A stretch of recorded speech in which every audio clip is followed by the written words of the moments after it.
السلام عليكم ورحمة الله تعالى وبركاته. ازيكم حبايبي، عاملين ايه؟ يا رب تكونوا بخير وفي احسن حال ودايما يا رب على الخير. النهارده هنعمل مع بعض فيديو جديد وبسيط جدا، زي ما انا معوداكم ان فيديوهاتي بسيطة وسهلة جدا. مش هطول عليكم، بس قبل ما نبتدي ما تنسوش تصلوا بينا على محمد صلى الله عليه وسلم، وتشتركوا في القناة وتعملوا لايك للفيديو. هنعمل ايه النهارده؟ هنعمل التوميه. طبعا التوميه الكل بيعشقها، بطاطس محمره تمشي، كفته تمشي، اي حاجه تمشي. هنعملها النهارده بطريقه سهله جدا وسريعه جدا. طبعا عشان ما اطولش عليكم الفيديو فانا جهزت يعتبر شويه حاجات. ده هنا نص كوبايه نشا، وحطيت زي 3 فصوص توم، تمام، ونص كوبايه ميه، وقلبتهم على النار لحد ما وصلوا للقوام اللي انتوا شايفينه ده. لازم يا جماعه تبرد، ممنوع تحطها في الخلاط وهي سخنه، هتبوظ معاكي. تمام. مقاديرنا ايه تاني؟ معانا هنا كوبايه زبادي، وتلات معالق مايونيز. كوبايه زبادي وتلات معالق مايونيز، نص كوبايه خل، تمام، وهنا سكر، معلقتين سكر ومعلقه صغيره ملح. مفيش اسهل من كده. معانا زيت هنحتاجه في اخر الوصفه باذن الله. يعني نص كوبايه نشا، 3 فصوص ثوم، نص كوبايه ميه، زبادي، خل وملح وسكر، والزيت في الاخر خالص. ومعانا الخلاط العادي جدا بتاعنا. تمام، ما تعملهاش في كب، اعملها في الخلاط. انا جربت هنا وجربت هنا، بس في الخلاط سهل جدا. هنحط المقادير، بس اول حاجه تنزلي بسم الله الرحمن الرحيم بنص ربع كوبايه خل. تمام. هتنزلي بالسكر والملح، تمام، وتروحي نازله بايه؟ بالزبادي، تمام.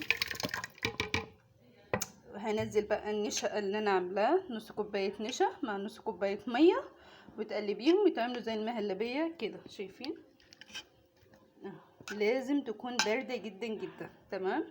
احطها في الخلاط وارجع لكم تاني. تمام يا حبايبي، انا نزلت كل حاجه في الخلاط زي ما انتوا شايفين كده، ونشغل بقى الخلطه. تمام يا حبايبي، زي ما انتوا شايفين كده شغاله حلو ازاي، القوام بتاعها مناسب، شايفين؟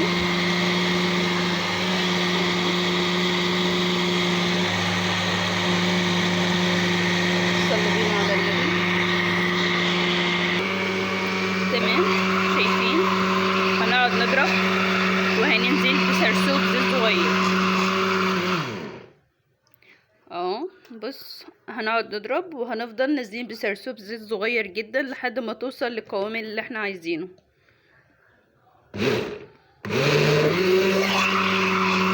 شايفين؟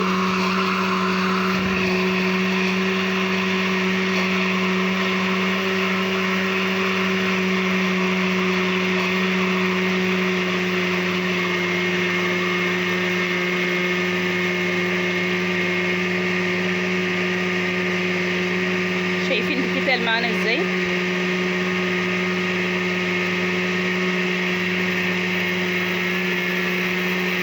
شايفين كده تقلت خالص، شايفين؟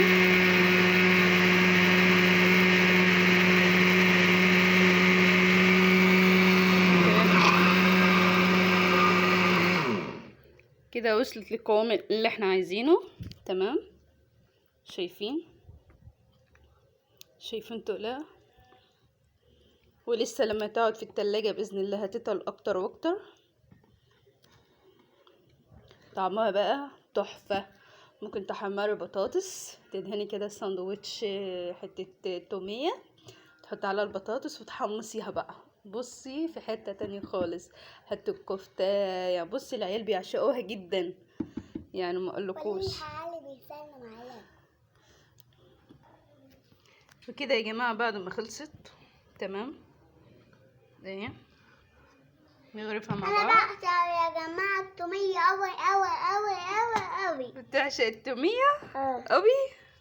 طب اغرفها وارجع لكم تاني. ماشي، باي.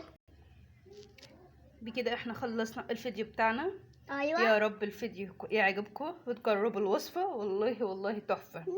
بصوا حاجة كده جامدة يعني اخر يا جماعة أنا بحبكم. حاجة تحفة يعني بصراحة. يعني هي جميلة في كل حاجة، ممكن تحطها في السلطات، في المعجنات، في كل حاجة. يعني ما شاء الله يا اللي بيعشقوها مش بيحبوها بيموتوا فيها. ده بعشق وأنا نفسي أخش فيها كلها. فبالله عليكم بالله عليكم، هو طلب صغير جدا مش هيتعبكم في اي حاجة. ارفعوا الفيديو يعني عشان خاطر ربنا، حاولوا ترفعوا الفيديو، اشتركوا في القناة ولايك، يعني مش هتتعبوا في اي حاجة والله. ما تنسوش تصلوا بينا على محمد صلى الله عليه وسلم وتشتركوا في القناة، رجاء بسيط بس. كمان واحنا كده اخر الفيديو، ويا رب الفيديو يعجبكم. السلام عليكم نفسي ورحمة الله وبركاته. أنا قرأت معاهم يا جماعة، كده بقرأت معاهم يا جماعة، بحبهم. ده مرة بحب اللحمة كلها.